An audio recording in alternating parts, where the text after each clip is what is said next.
Okay, I'm looking at a few questions that I noticed some people struggled with looking at integral maths and just going through some basics again, just as a pocket of knowledge here. So this one I'm going to look at the AS stats. And I'm going to look at the B section questions, and particularly I'm going to look at question 3 on this one. I noticed, we're looking at the data, that a number of people got this one wrong. So it says here, assume that the probability of a baby being a boy, okay, so probability of getting a boy is 0.48,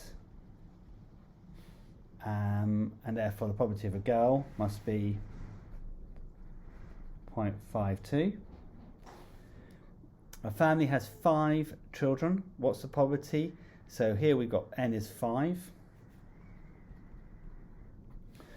What's the probability that all the children in the family are the same sex? So it can be one or the other, can't it? So it can be all boy or all girl. So the probability, let's just say x represents, well, this could be, let's just not to bother with that one. Let's just go this way. It's kind of a straightforward one. So probability of all boys or the probability of all girls. So that means it's going to be 0.48 to the power of 5, or means add in probability language, that. So I would use my calculator in order to work this out. Clear that.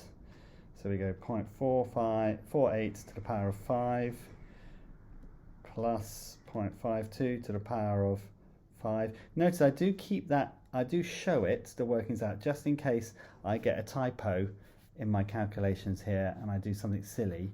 I'd get a little, hello, just exactly like that, 0.0635, okay, to 3 sig fig. So just like I showed you there, you can make these simple errors, especially if you're dyslexic. What's the probability that there are more boys than girls? Okay, this is where we are going to do this. I want more boys than girls. So let's just say, let x represent the number of boys, okay?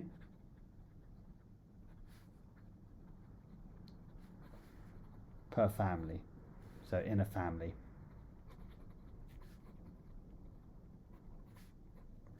So now, x, because I have boys or girls here,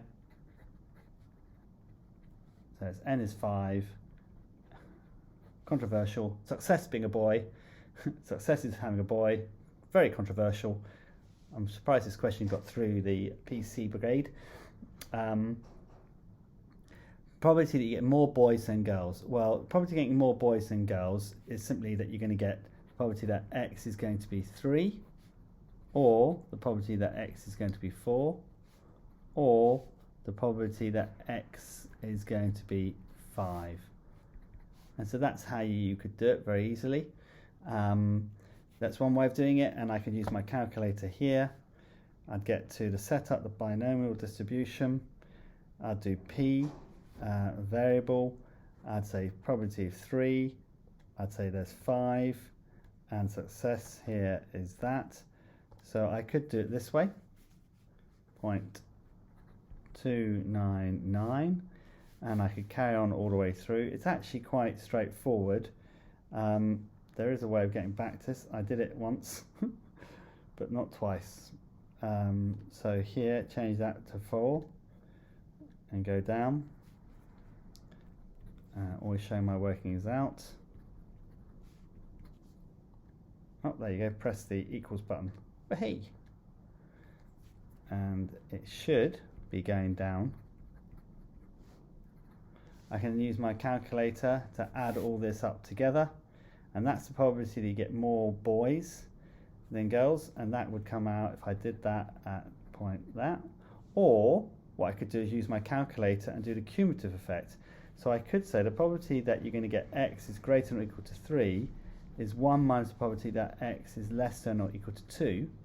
And in that way, I would use not my PDF, I would go and do my CDF. So click here, go down, and this would be a lot quicker way of doing it. So change that to a 2, because at the moment it's on, you can just see here it says 5. So I change that to a 2, n is 5, bum bum bum, and I get point. So again, 1 minus 0.53746 dot dot dot. Put that into my other calculator, this calculator, and if I did that, I would come out with the same, the 3 sig fig. This way is quicker. When you've got 2, maybe it's quite quick this way, but actually get used to doing this. This is the better way of doing it.